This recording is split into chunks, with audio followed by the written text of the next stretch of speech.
Hi, and welcome to the Fundamentals of Digital Painting. My name is Nas Peters, and in this video we are going to take a look at Photoshop's user interface and set it up the way we will be using it throughout this course. There are a multitude of things you can do with Photoshop, and it will be quite overwhelming to cover every single area the program has to offer. So for the purpose of this course, I will introduce you to the panels and tools we will be using for this course specifically. Let's take a look. So first, of course, you want to open the program.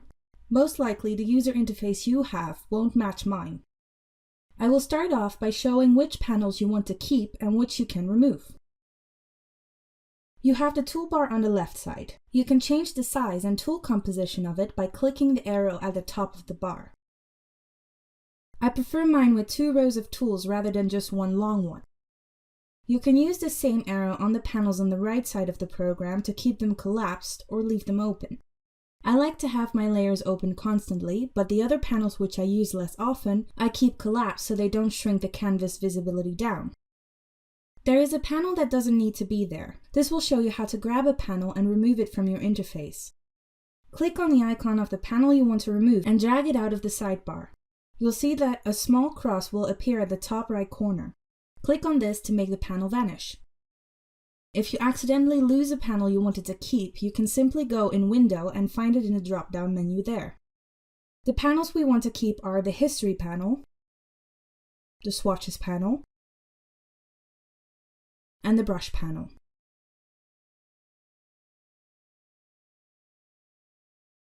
The History panel allows you to delete multiple actions. If you know of the Undo shortcut, which is Control plus the letter Z, you'll know that it undoes only the one action. Say you make 3 errors in a row, you'll need to use the History panel to remove these errors. The Swatches panel are the colors, of course, and the Brush panel allows you to tweak your settings on the brushes you use. We won't be creating a new file, rather use a sketch I made for this course and work on this. But to create a new file in Photoshop, you go to File, New. You'll notice that the option Open is underneath the option New. This is how you load in files from your computer into Photoshop. In the New panel that pops up onto your screen, you'll have a bunch of settings you can use to define your document. Preset allows you to pick a pre-existing file size. I tend to go with International Paper, which is an A4 size. When you click OK, the document will open in Photoshop. Currently, it's portrait-oriented. If you'd rather work with a landscape orientation, you can change this by going into Image, Rotate 90 degrees. Now let's take a look at the Layer panel over on the right.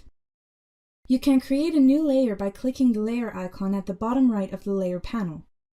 If you don't know what a button does, you can leave your cursor to hover over it for a little bit and a text will appear explaining what the button does. When you click it, a new transparent layer will appear at the top of your panel. Next to the layer button, you'll see the trash can icon, which allows you to delete a layer. We will also be using the blending modes and opacity options in the layer panel. The blending mode will help us blend and change the aspect of layers throughout the painting process, and the opacity allows us to change the solidity of a layer. Now let's take a look at the tools.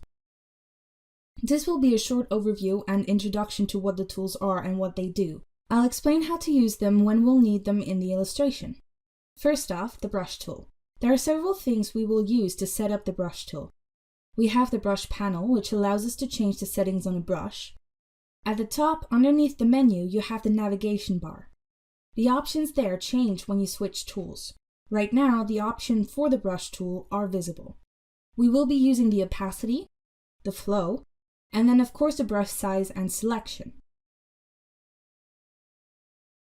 Other tools we will be using are the Marquee Tool. This allows to create rectangular and circular selections in the canvas. The Move Tool. This tool, as the title explains, allows you to move certain elements and layers around on the canvas and reposition them.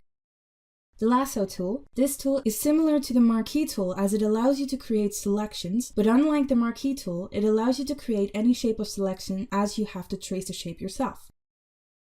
The Eyedropper Tool is handy when you don't want to use the Swatches panel or go through the color picker. This tool, when selected, allows you to pick a color straight off the canvas. The Brush Tool, the Eraser Tool, the Gradient Tool. The Hand Tool allows you to move the canvas around, and the magnifying glass allows you to zoom in and out. Underneath, you have the foreground color and the background color. If you double-click either, the color picker will appear and allow you to pick a new color for either the foreground or background. We will also be using some menu actions such as filters, transform, and adjustments along the way. Let's take a look at how to save a file. You can of course press Ctrl plus the letter S on your keyboard, which is what I'll be doing along the way.